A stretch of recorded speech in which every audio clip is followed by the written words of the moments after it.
In 2009, a woman walking her dog near Albuquerque, New Mexico, stumbled upon something horrifying. Bones, human bones, buried in the desert. Authorities soon uncovered a mass grave containing the remains of 11 women and one unborn child. Someone had been hunting, killing, and burying victims for years. But despite a massive investigation, the person responsible has never been caught. Who is the West Mesa Bone Collector? And could he still be out there? Welcome to Mystery Trails, where we uncover chilling true crime, baffling disappearances, and unexplained events across the U.S. If you love a good mystery, be sure to subscribe to the channel, like this video, and share with your friends to help us grow. Now, let's start exploring the unknown together and dive on into the story. The afternoon of February 2nd, 2009, was unremarkable. Clear skies, dry earth, the kind of quiet stillness that made the vast stretch of desert near the West Mesa of Albuquerque feel almost untouched by time. Christine Ross wasn't expecting to find anything unusual that day. She had walked this barren land before, her dog trotting ahead of her, kicking up dust in the late winter sun. But as she moved across the cracked, sun-baked earth, something caught her eye. It jutted out from the ground at an odd angle, pale against the rust-colored dirt. At first, she assumed it was nothing, a weathered rock, maybe an old tree root. But as she stepped closer, her breath caught in her throat. It wasn't a rock, it was bone. Panic surged through her. There was no mistaking it. This wasn't the remains of some long-buried animal. It was human. Her hands trembled as she reached for her phone, dialing 911 with fingers that barely seemed to work. The police arrived within minutes, and as officers surveyed the scene, a chill settled over them. What they had stumbled upon wasn't a tragic accident. It wasn't a forgotten burial site. It was something far worse, a mass grave. The excavation began almost immediately. Hour by hour, day by day, the desert gave up its secrets. Bones surfaced, far more than anyone had anticipated. Investigators soon realized they weren't dealing with one victim, or even two. They were standing atop a serial killer's dumping ground. By the time the dig was complete, the remains of 11 women and one unborn child had been pulled from the earth. The most chilling part? The murders had gone unnoticed for years. As forensic teams worked to identify the remains, a horrifying truth emerged. Many of these women had been reported missing years before their bodies were found. Families had searched for them, begged for answers, clung to hope that they might still be alive. And all that time, their loved ones had been buried beneath the sand, their names whispered in desperation, but ignored by the world. The women shared haunting similarities. They were young. Many had struggled with addiction. Some had been involved in sex work, making them easy prey for someone who knew how to target the vulnerable. Their disappearances had gone largely unnoticed by the public, their cases treated with indifference. For years, no one had been looking for them. Until the desert finally spoke. The remains of Virginia Cloven, Jamie Barella, Selania Edwards, Monica Candelaria, Veronica Romero, Doreen Marquez, Cinnamon Elks, Julie Nieto, Evelyn Salazar, Michelle Valdez, and Michelle's unborn child were identified. But the scope of the horror was still uncertain. Had there been more victims?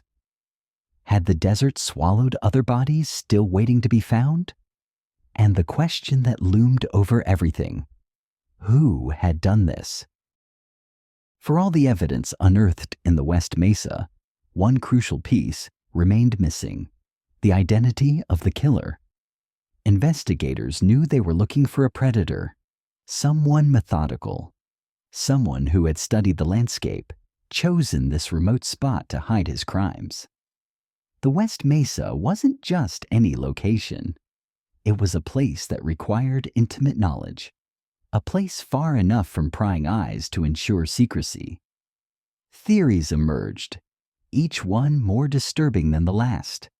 Some believed the murders were the work of a lone serial killer, a man who hunted his victims, waited until they were alone, then ended their lives before disposing of them in the desolate wasteland.